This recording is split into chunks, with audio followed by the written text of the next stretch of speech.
I'm John Travis in Mullumbimby, New South Wales, Australia, on the 23rd of December, 2020, talking to Char Tosi in Tucson, Arizona, where it's still the 22nd of December.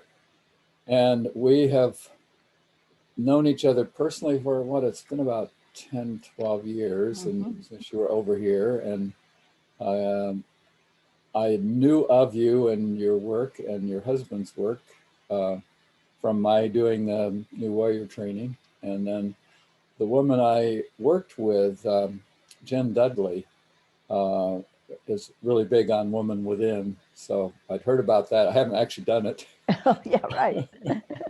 Strangely enough. No.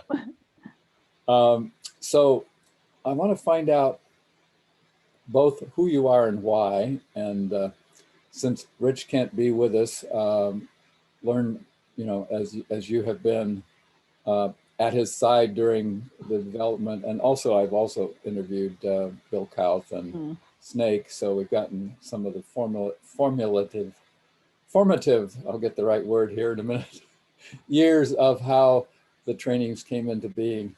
But let's start with your origins, where you were born, your parents, siblings, what early influences shaped you in becoming the woman that you are.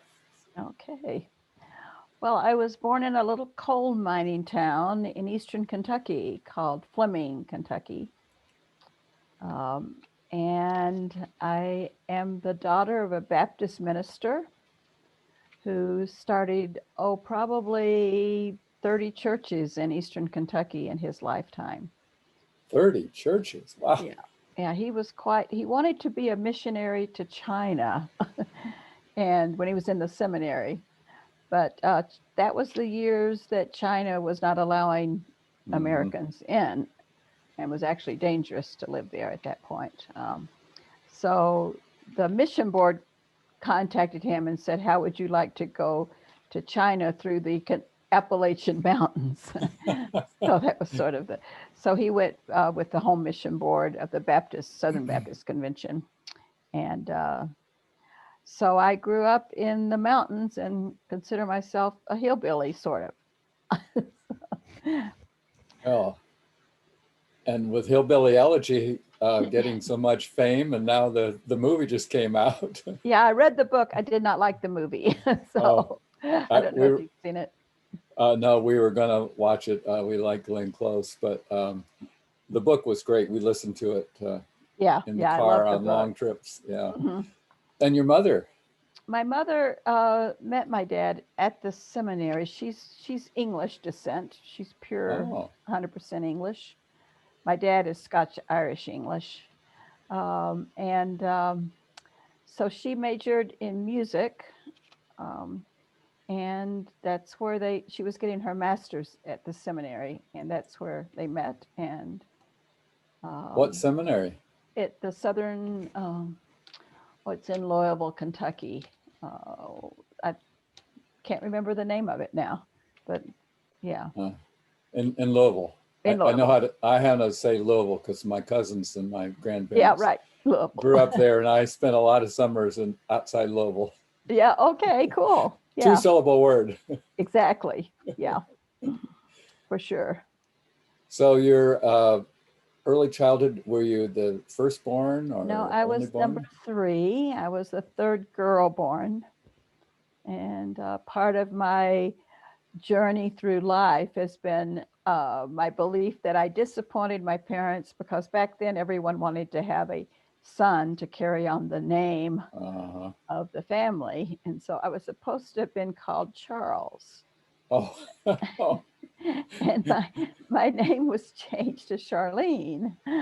And so I've had to struggle with not being good enough because I wasn't a boy, and all of those lovely messages that somehow I got in my body that I worked through. You were the third strike?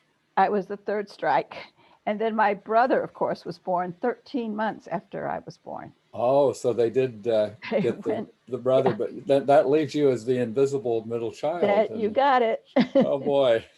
I have interviewed more middle children who have done amazing. Either their firstborn or middle. Oh, interesting. It's Yeah, amazing. that A is interesting. few of the babies, but Right. so how was it growing up? How much older were your sisters? My And sisters were 6 and 4 years older than me, so uh-huh, they were very, very close. And then there was a 4 year gap, and before I was born, uh, uh-huh. and it was interesting. My mother would refer to them as the girls, and when she said the girls, she didn't mean me. She meant my two Oh older boy, sisters. Yeah, I had some pretty strong wounding yeah. early on. Huh. And my brother was obviously worshipped because he Oh. because he finally came. Now, did the girls treat you with respect, or was there sibling rivalry, or No, did there they was take you? there was quite a bit of sibling. I mean, mostly they just didn't want me around, you know. Uh-huh, Um, but I'm very close to them now. But of course, that's been many years. So uh-huh. um, And now, was there a lot of moving around with 30 different churches, or no, were they all? they all started as little missions, like Dark Hollow Mission, for instance. They were all in the hills and the valleys there in eastern Uh-huh. Kentucky. Um, and So, a lot of them became churches, and some of them just stayed little missions, I guess they called them. so what size was Fleming, or is it? Well, Fleming was where I was born, Oh, but Hindman is the town I grew up in, which is close to Hazard, Kentucky, which, if well, you've ever heard famous. of that, oh, famous. Yes. Okay. Yeah. So Hindman was a very small town, 600 population, I think. Oh, Um, yeah. And and how so was that? um, that was, it was, how was that? I really did not like growing up in the mountains on one level. Um, on the other side, I loved climbing the mountains. I would go. I can't believe my Oh, mother let me just go. I would just pack a lunch and go climbing these mountains, and who knows what was in around there. But anyway, as far as um, my dad was pastor there for like 50 years, so he was, mm. uh, it was a lifetime proposition for him. But I couldn't wait to get out of there when I graduated from high school. Um, so Was probably the high school was nearby and yeah, consolidated, or yeah, we. yeah, it was nearby. Actually, they had to bus people in from a little town called Mousy, and yeah, What were they thinking in the town naming I area don't know. there? But the other interesting thing about Eastern Kentucky, where I grew up, is the time zone line went right through the county. Oh wow. So half of the county was on Eastern Standard Time and half was on Central Standard Time. But that allowed my dad, he preached 5 sermons every Sunday. Oh. He would go to Mousy, he preached there, which was on what we called fast time. Uh-huh. And then we were on slow time.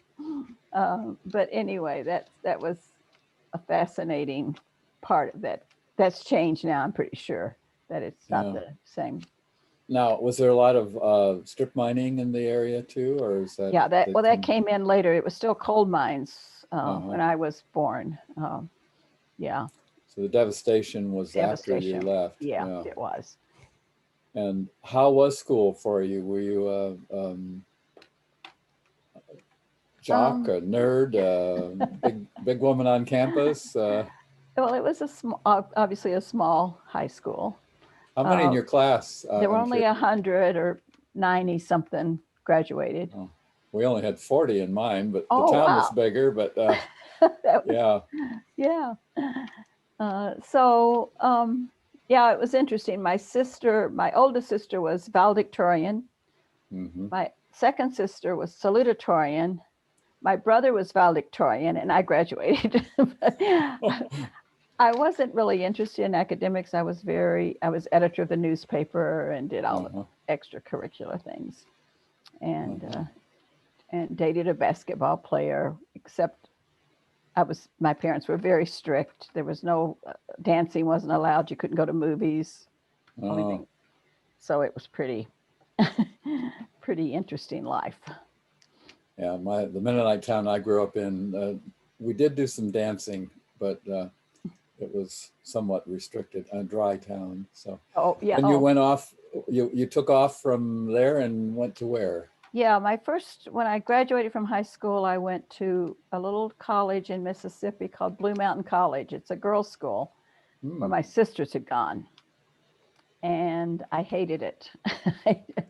And so then I transferred to Belmont College, which is in Nashville. Mm-hmm. And then part of my journey, what I had always wanted to do since I was a little girl was become a nurse. Uh-huh. And so I knew enough about nursing those days. That was 50, 60 years ago, to know that you needed that I wanted a college degree, because most nursing programs were just what they called 3-year programs. Mm-hmm. So I wanted to get a college degree. Then I was going to go to nursing school at the Baptist Hospital in Nashville. But when you talk about people who influenced my life, I had finished 3 years of college. I had 1 year at Blue Mountain, the girls' school, 2 years at Belmont College, which is a Baptist college, and I was decided I wanted to go ahead and try to get into the nursing program at the hospital in Nashville. So I went to apply for that, and the woman who was director of the nursing program, I was having my interview with her, and she looked at me and she says, "Why are you getting a 3-year program? The future of nursing is to have a degree in nursing." She literally picked up the phone, called the dean of the School of Nursing at Vanderbilt, which was down the street, and said, I'm sending someone over to you to enroll in your school." And I was like, my head was like, what's going on? so so she gave me my papers, sent me over to this dean, and the dean looked at my grades or whatever she did and said, "Well, you're in. You're accepted." I mean, it was that fast. Wow. So it was like I didn't even have time to think about it. And fortunately for scholarships and loans, Vanderbilt was a very expensive school. Mm-hmm. I was able. Then I had to start back as a sophomore, and it took me 3 more years to get my nursing degree So you at got a Vanderbilt. bachelor's in nursing then, yeah. Right, right. You were probably there when my cousin from Louisville was at Oh, Vandy. really? In 60, when did I graduate? 68? Yeah. Yeah, he would have graduated in 65. So Okay. Yeah, we probably big were. school. I doubt you'd run into each other, but Right. That's that's where how I I, met. Yeah. That's where I that's, met Rich, though. oh, really? That The was the next graduate of, piece. he's a Uh-huh. graduate at Vanderbilt. What year did he graduate? He graduated in the 69, just the uh, first semester of 69, Okay, so January. tell me about how you met. Let's get the romance Okay. handled here. Did you do the couples weekend? I can't remember. No, I Oh, haven't. okay. Yeah, anyway, because we tell the story there. Well, how we met was I was a senior at Vanderbilt, and it was spring break, and I had planned to fly to Fort Lauderdale to stay with Oh, a friend of mine that's also a uh-huh. nursing student at Vanderbilt. Had the ticket and everything. And what happened was it snowed like 6 inches in Nashville, and they do not know how to handle snow. Exactly. Yeah, that's unusual. Yeah. And so they closed down the airports. And then at my senior year, I was what they called a floor counselor. Mm-hmm. So the dean of students said the floor counselors can't leave until all of the people on that floor have left. So that just sort of made a dent in my plans to get Yeah. to Fort Lauderdale. Anyway, I had a friend that said, "Well, there's a guy that's riding with my boyfriend and me down to Miami, and if you want, we can take you in our car." but we need your suitcase right away because we're going to put his bicycle in the car. Now, what you need to understand is this was before the days where it was cool to be riding a bike. Uh-huh. Okay. So, and growing up in Eastern Kentucky, I never had a bicycle. So I was like, a guy riding a bike, that's really strange.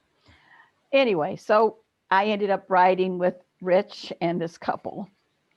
And a Uh, bicycle. and a Where was? bicycle. And the plan was he was going to get out in northern Florida and then he was going to bike all the rest of the way to Miami. Uh-huh.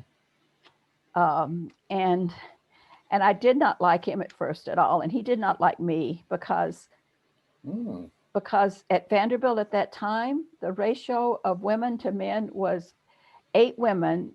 I mean 8 men to every woman that was enrolled there. You got to pick and Yes. choose.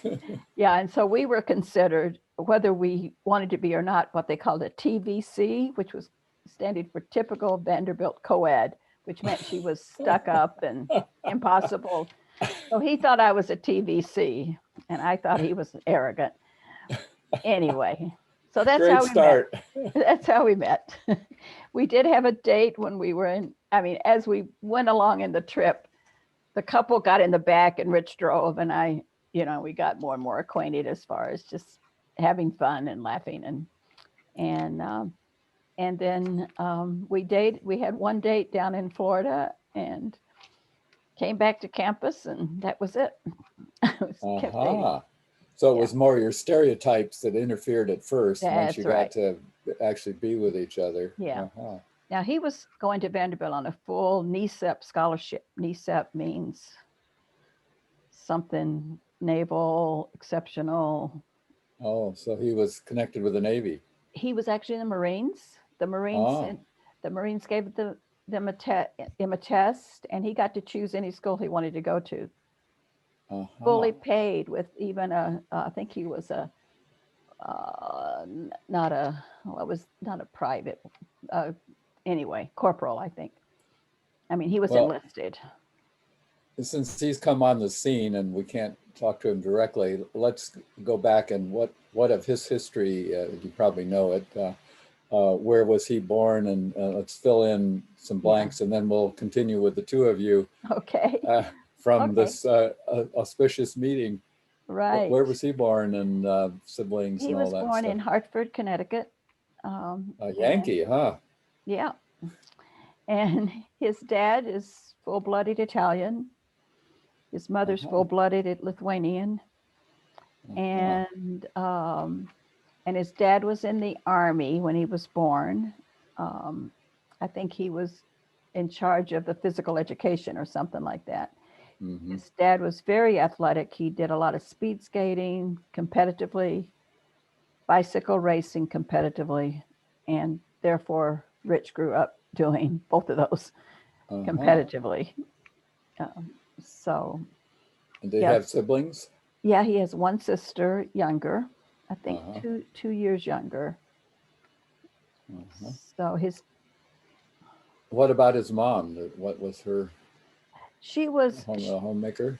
she was mostly a homemaker, but she also worked as like a secretary, I guess you would call it. Mm-hmm. Now, I think she finished high school. I don't think Richie's dad finished maybe sixth grade, Mm-hmm. something like that, because his father died when he was young, and Oh, so he was forced to sort of go and try to make some money to keep the family going. He was from a pretty big family. I think I can't remember. I think there were 8 of them, 8 children in his dad's family. oh, his dad's side. Okay. Yeah, yeah. But how old was he when he had to go support the family?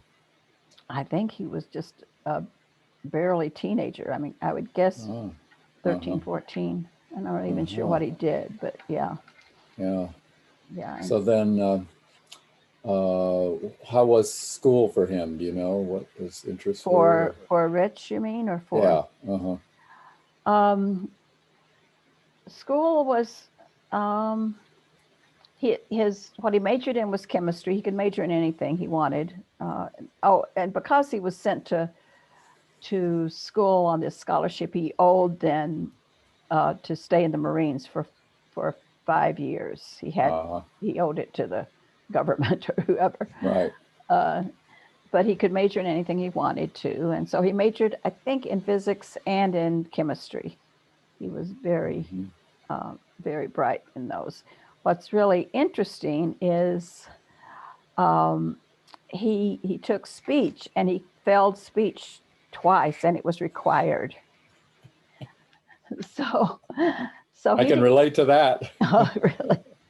Yeah. So he wasn't commissioned right away when he graduated, which he was supposed to have been.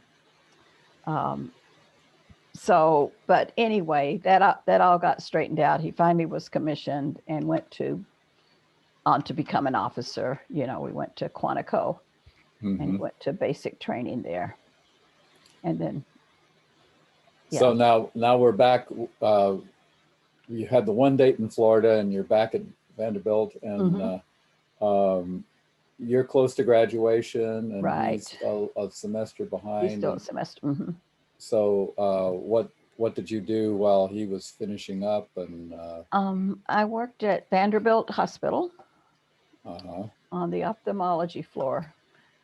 Those were the days where if you had cataract surgery, you had to lay in bed for 7 days, and as a nurse, we had to feed them and bathe them. And I didn't know that. I told our cataract surgeon here that can't believe how it's changed, but yeah. But anyway. When I was born, they kept the mothers in the hospital for 2 weeks. Right. We were in the nursery. Ridiculous stuff. I know. I didn't know that. I had my cataracts done, and I was walked out, I know. Yeah. Right afterwards. It takes about an hour. That's about that. So how long till you got married? Then we got married in January 25th, 69.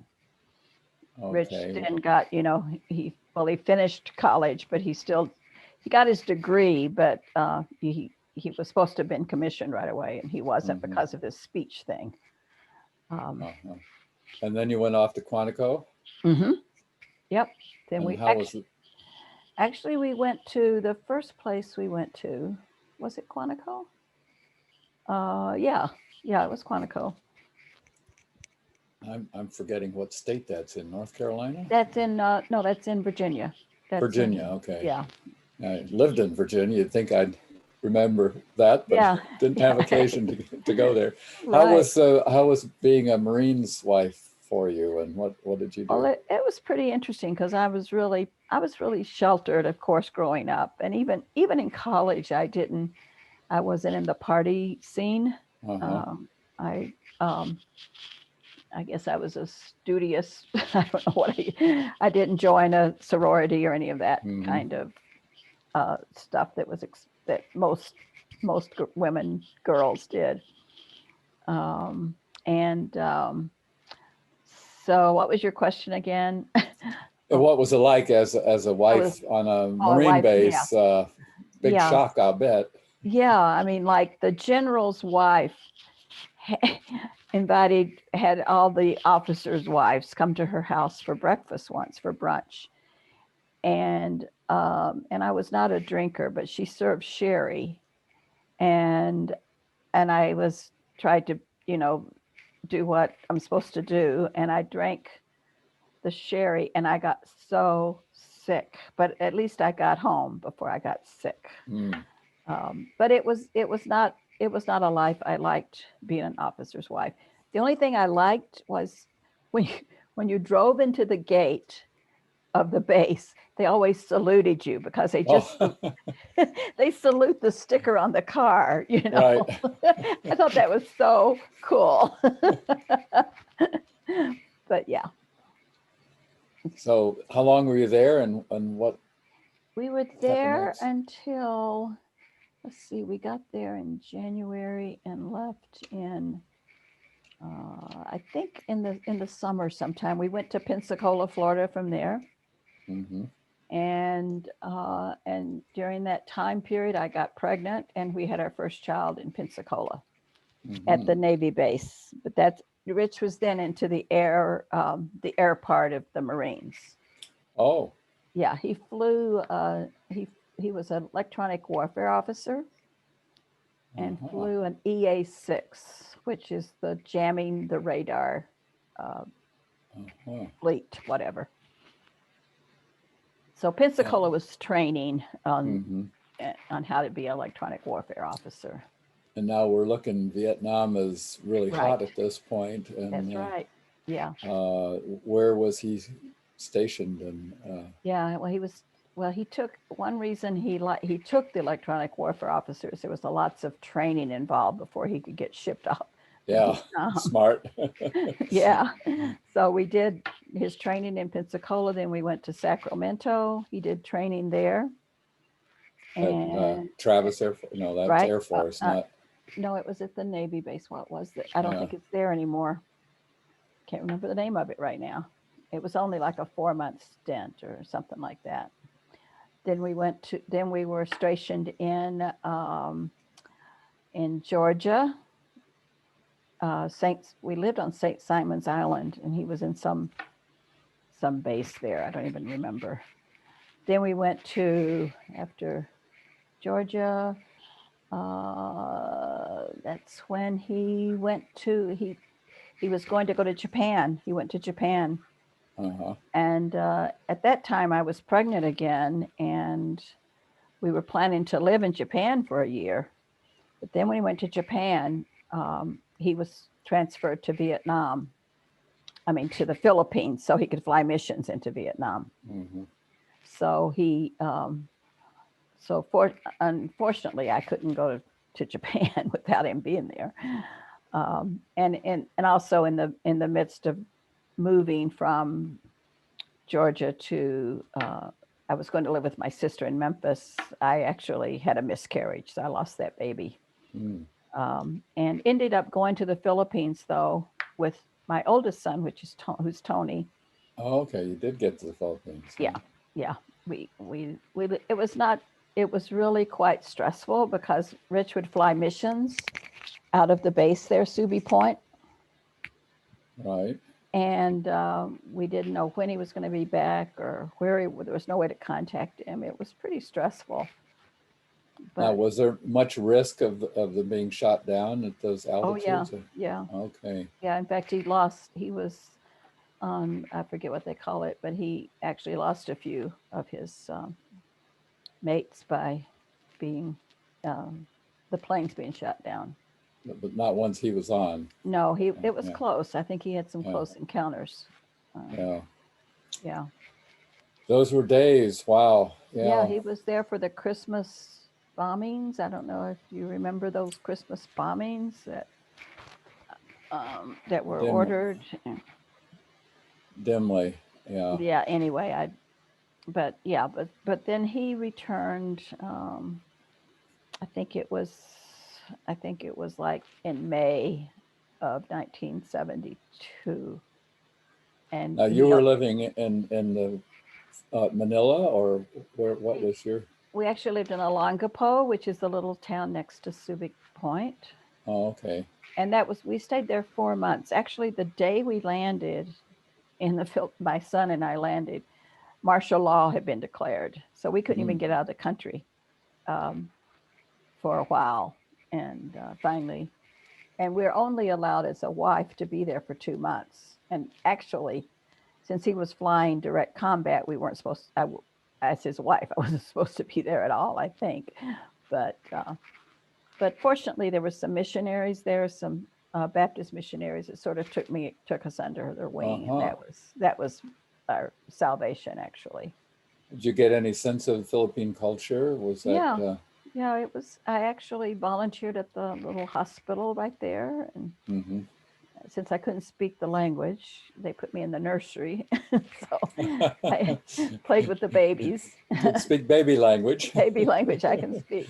touch and Yeah, connection. Yeah. exactly. Just holding the Yeah. babies. Yeah. Now, I'm guessing that from what I know of the few Filipinos I know, that it's much more connected culture, and that's been one of my main interests, is the disconnection in Western culture and the Mm, hospital births and all that stuff, of right. how we've been treating babies. So, did that make an impression on you, seeing how they treated their babies and Yeah, I was actually in what they called the premature nursery, so they oh, really were, um, actually they were using World War II equipment in those nurseries, which uh-huh. was, and so I really didn't see much interaction between the mother and the baby. I Oh, so mostly they're just, incubators. yeah, incubators, Wow. right. They hadn't kangaroo care hadn't caught on yet, and No, mm-mm, uh, right. so and then you were only there a few months and had to go back Yeah, I to was only there for California. 4 months. I went back to actually to Memphis to be with my sister, Oh, okay. and then I preceded him to back to Cherry Point, North Carolina, which is where we had been at one time, which I left out in my little description. We moved Mhm. 9 times in our first 2 years of marriage. Oh, wow. Travel light, I hope. Yeah, right. Anyway, uh, so then we were there for a very short time, and he got out of the Marines, and he had Uh-huh. to get special permission to get out because he's considered a regular officer, which means at the discretion of the president he serves, and they could have said no, you can't leave. But at that Uh-huh. time Vietnam was pretty much over, so they let him Uh-huh. leave. And what did he do after that? Then we moved to Milwaukee, Oh, Wisconsin. okay. No, One of his yes. dreams was to be an Olympic speed skater. Oh, He was really?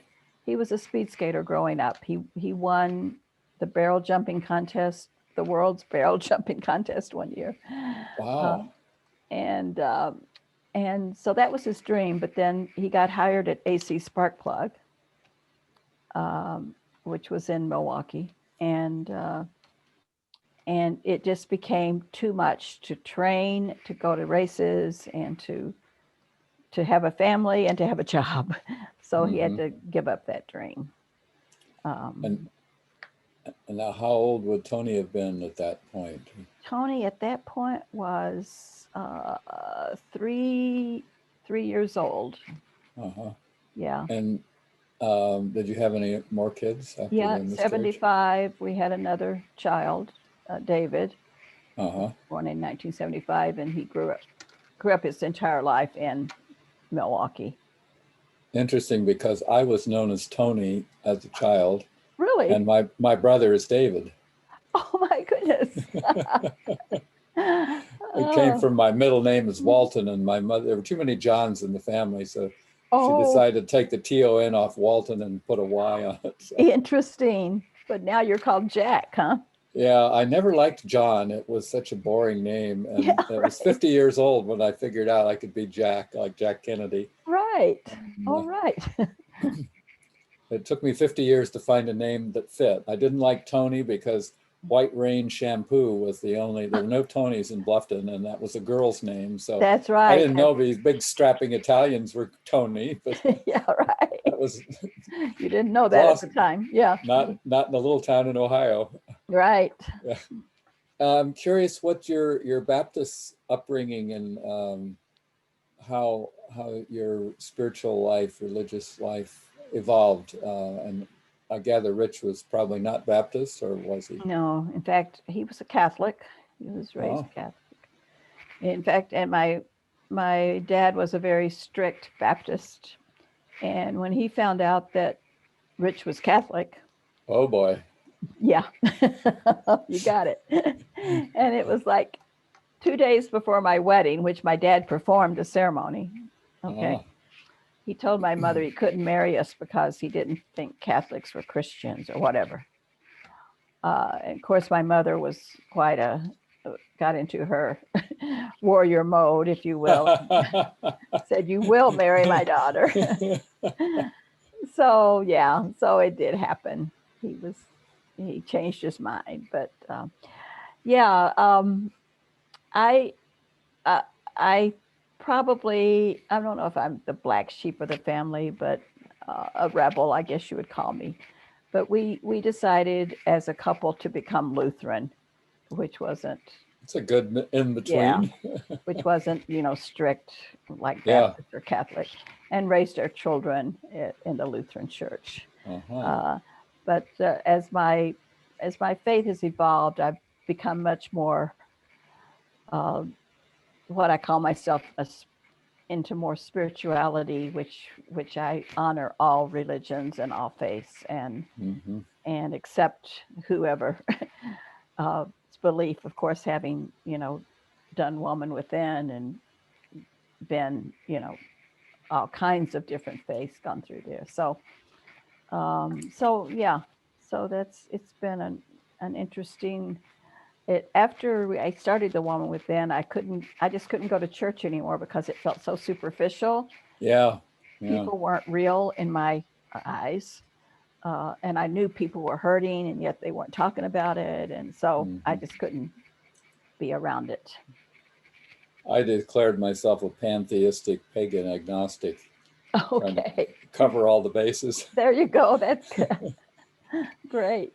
Um, so with you're in Milwaukee, Rich has got a job. David came along. What we're talking? Late 70s, Right. 80s?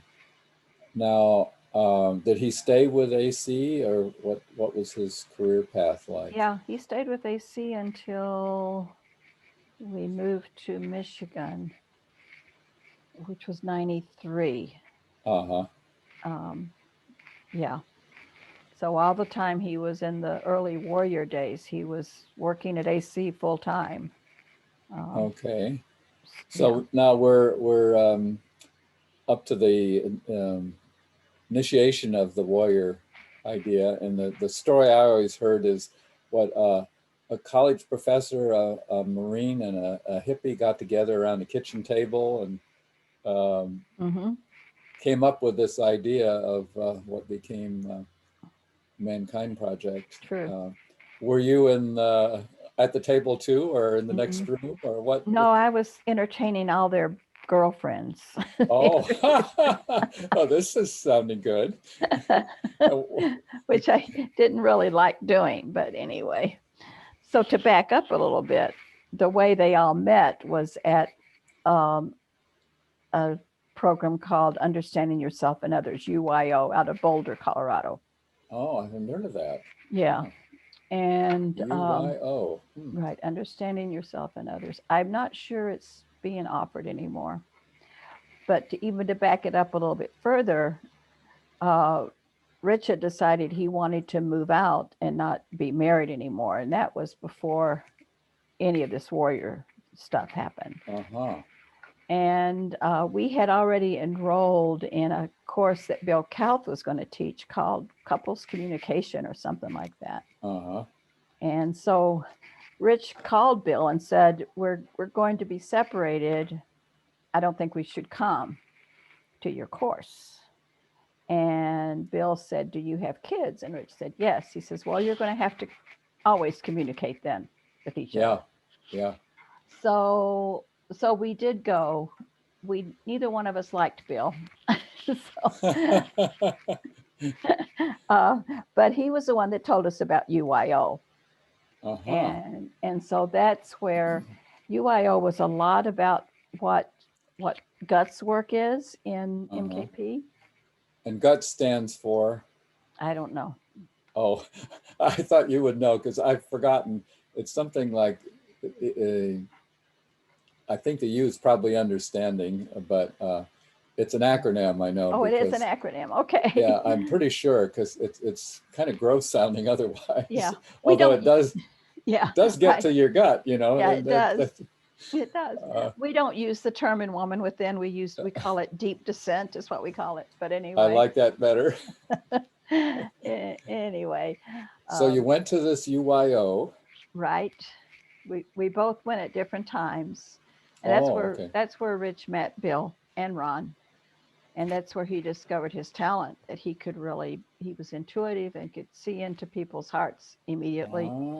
Okay. And that's where he's an engineer. Yeah. Was his, yeah, and a Marine. So you don't do that kind of thing in either one of those. So this was a latent skill that he uncovered. Right. Right. through the UYO, and okay. And Right. now I'm curious because a lot of my work has been the what I call postpartum relationship abandonment syndrome, Mm-hmm. which came out of my uh, primal period work with Alliance, that having children in nuclear families destroys most relationships because we were never meant to do it as a couple. It's, Right. like Yeah. we need Supposed a to. village, We need a extended tribe. family, Yeah. and the overload on the couple and the fact that usually the guy has been, if they were raised like we were in the 40s with hospital births, and Mm-hmm. I was on a 4-hour bottle schedule, Sure. um, that our own wounding gets triggered, particularly if our children's needs are being met, and we see them Mm-hmm. being nursed and so forth. And was any of that happening? And is that what you would attribute the split up to, or the Yeah, intended split up? I would attribute some to that. I was also a full-time professor at the University of Wisconsin Uh-huh. at that time. I was also working on my doctorate. And so uh, I guess I didn't have much time for Rich. I had the kids were probably before Uh-huh. put first Yeah. uh, before Well, he, because yeah, you didn't have family. exactly. it's I it's know a it's a great point.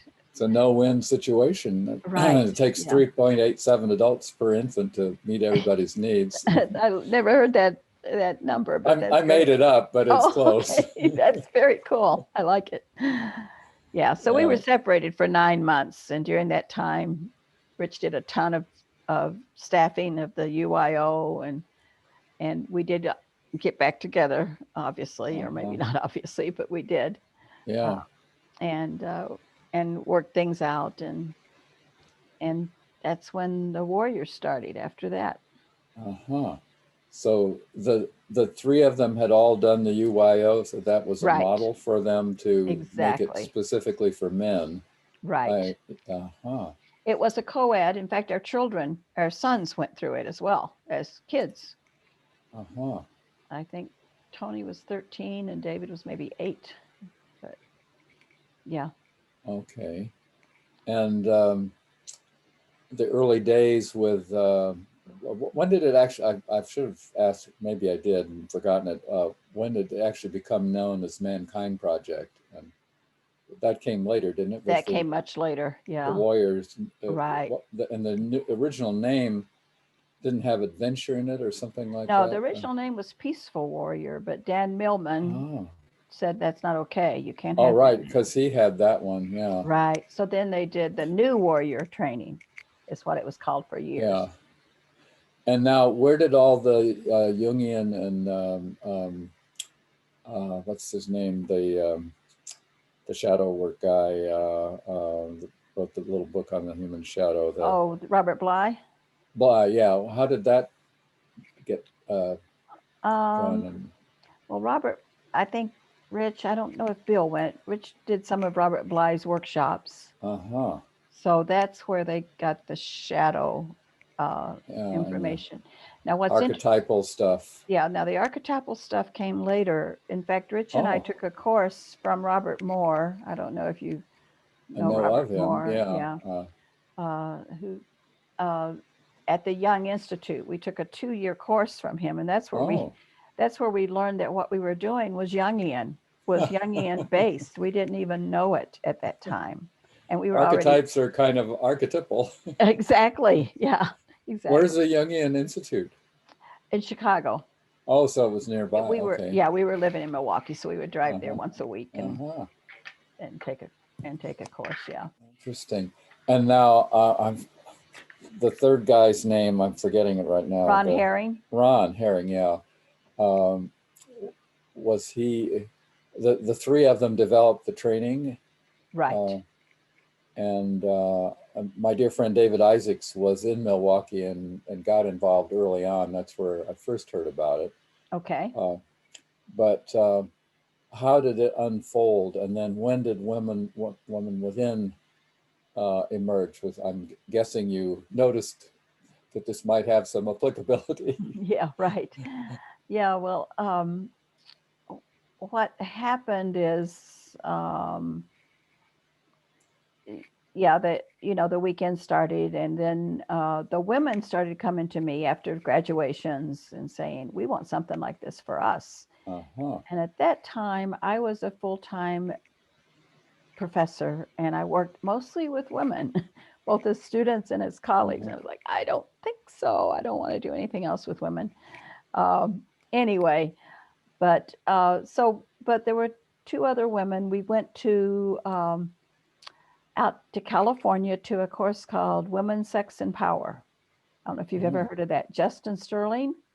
Oh, Sterling, yeah. He's in Yvonne Oakland. did a lot of Sterling work, yeah. Yeah. So we went there, three of us, and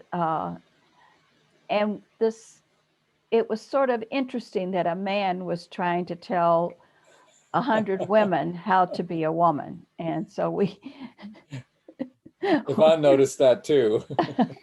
so we decided there's something wrong with this picture. So we came back, and that's when we started creating Woman Within. Uh-huh. Now, the first iterations of Woman Within were a failure. Actually, it was very much like what we consider the Warrior Weekend is like. We were very much in the woman's face, very more warrior like, very, Uh-huh. and it wasn't, for me personally, it wasn't working. It didn't feel right. It didn't feel like it Mhm. really had any feminine aspect to it. Yeah. And so I quit. I said, I don't want to do this anymore. And the other two women didn't didn't carry it on. And it was called, actually, at that time, it was called, what was it called? It wasn't called Woman Within. But anyway, it's interesting. I don't even remember. Eh, Were, eh, yeah, go ahead. were the other two women connected with the men? Or Um, yeah, one was Bill Cal's girlfriend at the time. uh-huh. The other woman had just done this other training, the UIO training. That's where we knew Oh, her. okay. Yeah. Uh-huh. So, but then there was another, a woman who had done the first rendition of this program, came to me and said, I want to start this again. Well, I was like, no way, I'm done. And I actually went into Jungian analysis at that time to just try to Uh-huh. figure out what was going on with me. And was probably in a really deep depression for at least a year or maybe more. Mm. I felt like I failed women, actually. Anyway, so Uh-huh. we then finally I said, okay, I'm ready. I'll do one weekend. We'll figure out how to do one weekend. Uh-huh. So that one weekend now has turned into thousands and thousands of weekends. Wow. So And that was the beginning. what years were these? That was 87 is when it started. That's when we started the Woman Within program. Uh-huh. Yeah. And you did that with the graduate of the Of the first rendition, which uh-huh. was called something like relationships with men or something. I mean, it was just a stupid name, actually. So stupid I can't even recall it. So what was the woman's name? Do you Yeah, her name remember? was Susan Balgi. Okay. And then was Bill's girlfriend still involved in the No, reiteration? Is just the no, two of you then? yeah, it was just the two of us, Uh-huh. and we worked in for 3 years together, and then she wanted to change it into something more like based on a 12-step program, and I said that doesn't work for me. Mm-hmm. And anyway, we actually split, and it was like a divorce actually, because we had worked very closely together. Yeah. So I bought her out, or whatever. We parted ways, Uh-huh. and I didn't think the program was going to survive, and it did, obviously. So I'm guessing you got more help came in to Oh fill the yeah, void. hmm Mhm. right, yeah. People that had gone through the program, yeah. Now you're doing all this and you're still a full-time professor, what, in the nursing school? Right, the nursing school. hmm And you have two kids. Right. Or were any more kids I don't know about, or Nope, that's it? nope, that was it. And uh, also in there, when I met you here in Australia, you knew the Wellness Workbook.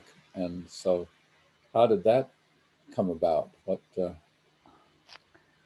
I guess I was just using every resource I could find to support our work. Yeah. So wellness was not a familiar word. Dan Rather opened his piece in '79 of wellness. There's a word you don't hear every day. We had to Right. spell it. When did you first encounter the word? Ooh, And let's we're see. talking '80s now. Yeah, I would guess in the 80s sometime. I would not, Mhm. can't pinpoint a date. Now you were near Stevens Point, where the National Wellness Conferences were. Did Right. you ever make it up there? I did. I think I presented there once. Uh-huh. Yeah. So we could have run into each other and not known it. That could be. I with the university, I did a course for um, parents and adolescents called Mission Possible, we called it. Uh-huh. And so we went up there to present our program to them. It was a 6-week course that, At the Stevens Point campus. right, and it was Uh-huh. funded by the NIH. Uh-huh. So it was quite a big research project, actually. But did you actually come to one of our summer conferences? It's like summer camp for adults on the campus every year. No, I just did I did the conference. Uh-huh. Uh, I'm assuming it's the same conference that you're speaking about. well, it was always in July, and we'd be staying in dorms, and they used the gymnasium for the main Mm, events, and mm-hmm. later the uh, theater building. But it was quite a quite an event. I'm sad that they ended them. They I moved was going them to to say they're gone, huh? yeah they moved them to to Minneapolis, and then now they're in Florida. But it Oh, was truly for 20 some years. It was like a summer camp experience, and a huge family of over 1,000 people would get together. wow. That It sounds was it's fantastic. amazing, and Yeah. um, so this is all unfolding while New Warriors is unfolding. Let's talk a bit about how that evolved, and um, when the archetypal work came in, if you know, and when it became when the Mankind Project started. Uh, do you know that history? I know it, but I don't know a date specific. Date? It was in the 90s, I know, Mm-hmm. and it was at a big. They used to have an annual meeting in California, Uh-huh. and decided that they needed to change the name. Um, and so, yeah, Now, how much crossover was there between your work and Rich's? Were you like exchanging notes of, well, we tried this and a it didn't little, work, or? a little bit. I mean, it's very similar work in the sense of carpet work and that kind of thing. But where the crossover happened was when Rich and I started the couples weekends. Oh, We okay. realized that just because the man works on his stuff and the woman works on her stuff, or if it's even a same-sex couple, it doesn't make the marriage Yeah. any better necessarily. In fact, it Hmm. sometimes makes it worse. If one does, it goes off, and Yeah. yeah, In fact, I think one of the big reasons for divorce is one person growing a little bit faster than the other person, yeah, personally. yeah. So when did that happen, and how? That What the was it? A first one was conversation? Yeah, it was the first one was in it was in Wisconsin, and I think it was in the late 80s, I believe. Yeah. And how? What was the germ of it? Was it a conversation in bed or something, or Um, writing on a napkin in a restaurant? I think we were influenced by the marriage encounter program that the Catholics do. Uh-huh. We went to that, and it was really about how to express your anger and not tear the other person down, how to Uh-huh. express it in a healthy way. We also taught them skills on how to communicate, very basic skills. Now, how'd you happen to get to a Catholic marriage encounter? What? Uh, Um, that's an interesting. How did we find that? I, I don't remember how we. That was um, before any of this started. I think. Pretty sure. Was this back when you were separated and got back No, together? it was before we were separated. But Uh-huh. yeah, but it had a profound effect on us. Yeah. And how was the separation? Let's go back to the emotional part of in your Yeah. personal life when Rich decided to leave, and how was that for you? And what? Well, you know, it's Trans- interesting. It's sort of like the pandemic. There's always a silver lining to mm-hmm, everything. The silver lining for the separation for me personally was that I had never really taken time to be with women in a social way. I mm-hmm, was too busy doing academics and parenting and so I discovered that I really enjoyed just spending time with women. And I also discovered that I can survive on my own if I have to. mm-hmm. And and so then I didn't have to feel like I was so dependent on Rich in order to be able to live and be a parent. Mm-hmm. So, and we did a very unusual separation. I would call it unusual. He left for 3 months and wasn't at the house. And then I moved out for 2 months and wasn't at the house. So we could see what it felt like to be with the kids and take, you know, have Uh-huh. total responsibility.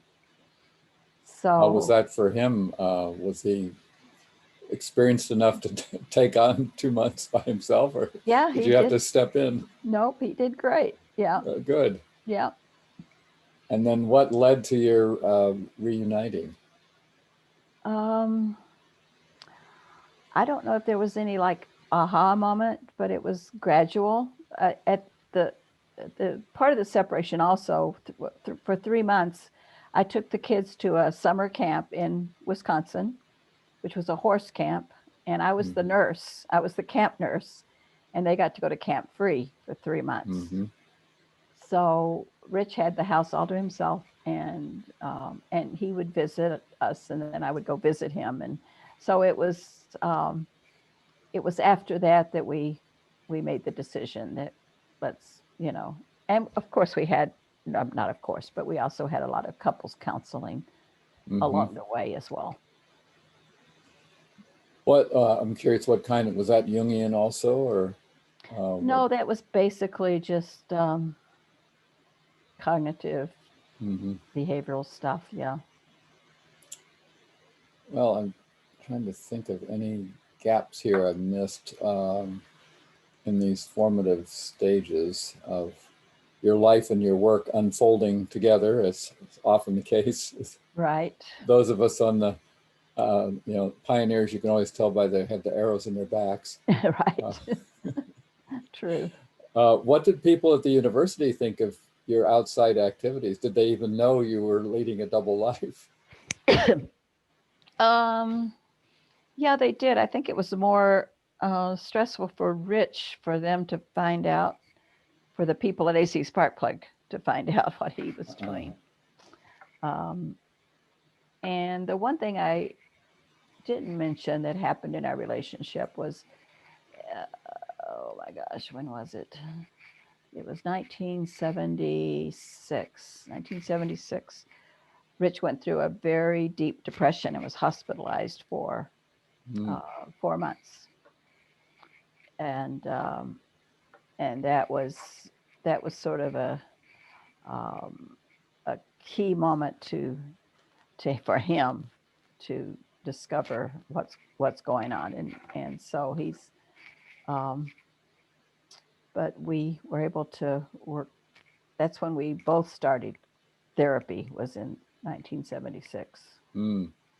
Yeah. I can relate to that. I experienced depression most of my life. That was my coping mechanism, and my Mm, training right. and residency, and nearly jumping off the roof of the hospital Mm. where I interned in San Francisco. And Oh wow. I managed to uh, fake it and get by, but it was pretty Yeah. miserable. And then with my first daughter's birth, after a few months, the whole postpartum abandonment syndrome set in, and Hmm. ultimately led to our splitting up when she was 2.5, which Oh was right. Yeah. very difficult. But yeah, and it's our gifts arise from our wounds, Isn't that and the truth? Yeah, yeah. for sure. So um, coming up to more present time, you were in Michigan then.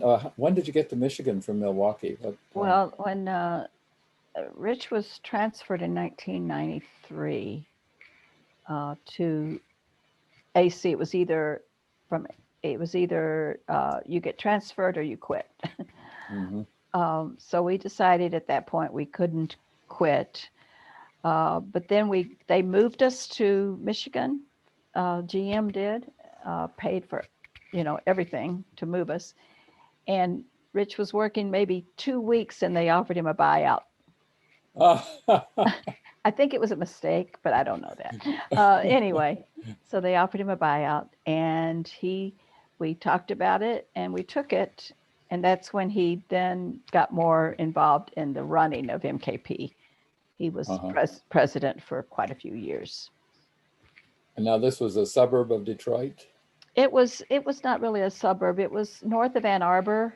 Oh, Uh, okay, in the center of the yeah, state, and yeah. right, and south of Mm-hmm. Flint was where we lived. Okay.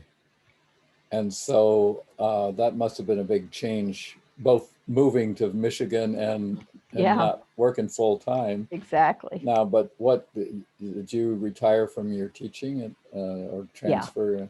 right. Yeah, Uh-huh. I had given up my teaching, and actually, when Woman Within kept growing, I is when I quit teaching. I just couldn't Uh-huh. handle the growth at Woman Within and And teaching. and the kids are grown now, or Yeah, at that and point, they left fortunately, home. yeah, fortunately, our youngest had just graduated from high school, so it was empty nest Uh-huh. time. Hmm.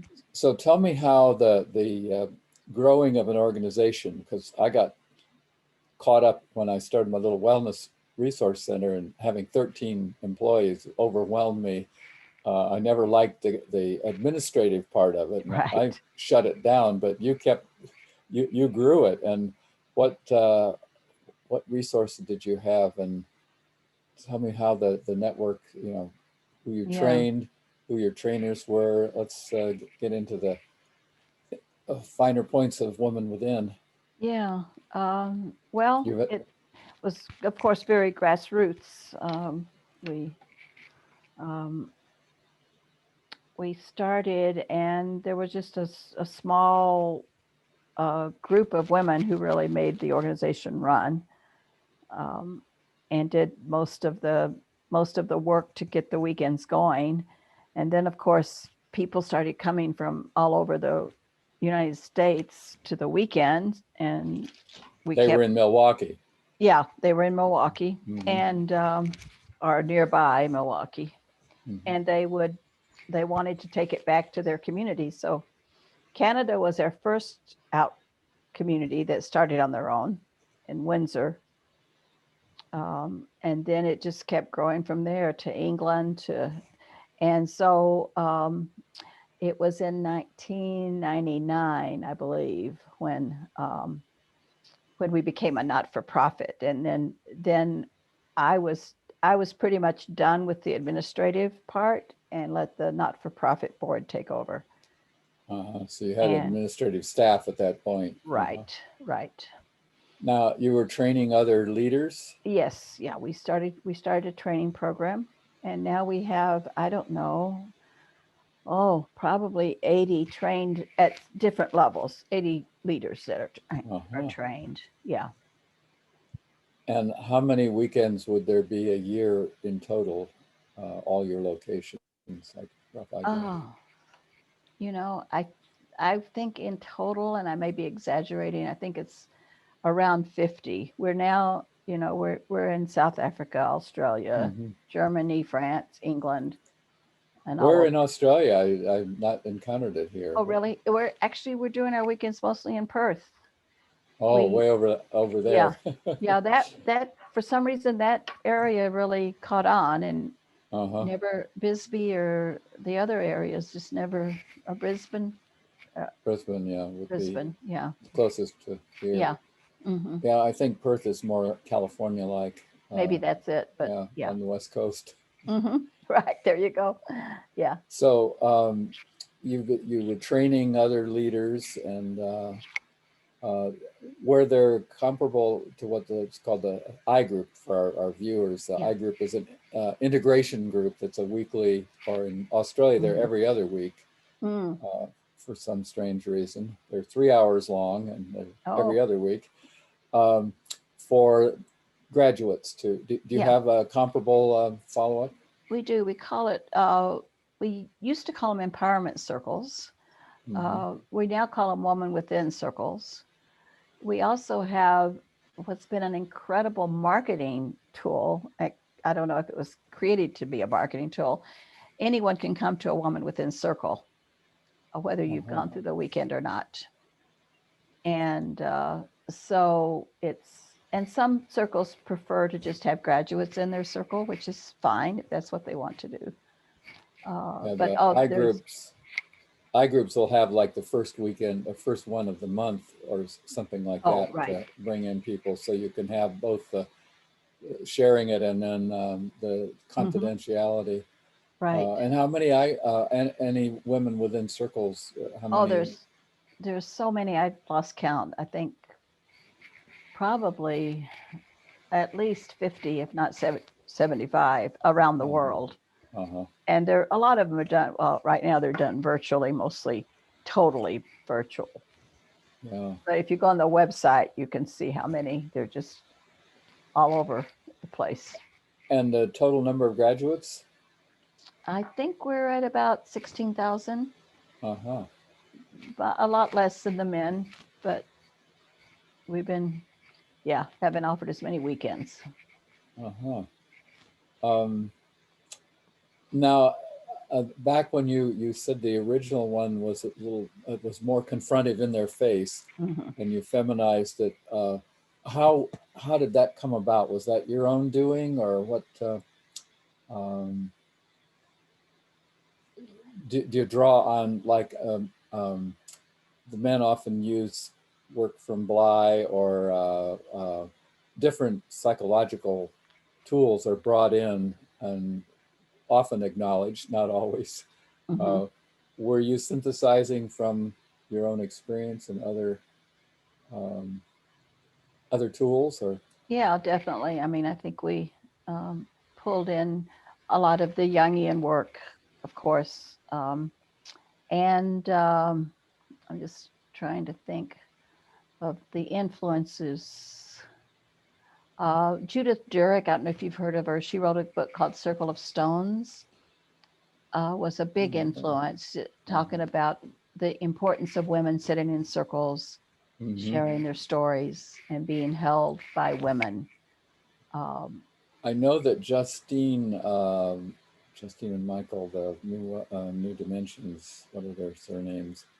She was really big doing circles mhm, some time ago, and it could have been from that same book. I don't know if you do you know might have been. Justine. No, it's not Author ringing it. name. Yeah. Um, New Dimensions Radio was there. Yeah, I do know New Dimensions. Yeah. Yeah. Um, and I think what's her name? Um, she lives in Mill Valley. She's on our board advisor. So, um, Oh, I, I ran into her in the post office and tracked her down in oh, Mill Valley. Um, Jean Shinola Bolin. oh, yeah, yeah. Yeah, She's been a great influencer. yeah, she's a big circle person. Exactly. Yeah. I She's hope that also these people. big on archetypes. She calls them Yeah, goddesses, but yeah. yeah.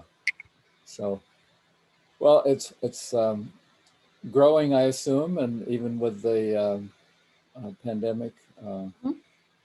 we're gradually making inroads into the mainstream rigid culture that doesn't acknowledge feelings and Right. intuition and stuff like that.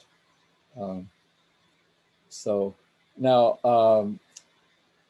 uh, viewers don't realize the reason Rich isn't with us is he had a um, medical issue, and as uh, some days are better than others, but that's why we've filled in.